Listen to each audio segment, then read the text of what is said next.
ભારતમાં ચોમાસું આવી ગયું છે। દક્ષિણ પશ્ચિમ ચોમાસું 14 મેના રોજ બંગાળની ખાડી અને આંદામાન સમુદ્રના કેટલાક વિસ્તારોમાં પ્રવેશ્યું હતું અને આગામી 3-4 દિવસ સુધી આગળ વધતું રહેશે। ચોમાસું 27 મેના રોજ કેરળ પહોંચશે।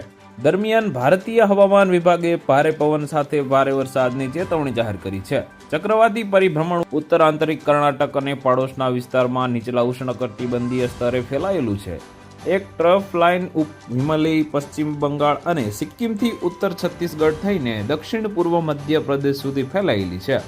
બુધવારે પશ્ચિમ રાજસ્થાનના ગંગાનગરમાં મહત્તમ તાપમાન 45.1 ડિગ્રી સેલ્સિયસ નોંધાયું હતું, જે દેશમાં સૌથી વધુ છે। 16-17 મેના રોજ દિલ્હી, પંજાબ, હરિયાણા, ચંદીગઢ, પશ્ચિમ યુપીમાં અને 16થી 18 મે દરમિયાન પશ્ચિમ રાજસ્થાનમાં ભારે ધૂળની વાવાઝોડા અને ઝરમર વરસાદની શક્યતા છે।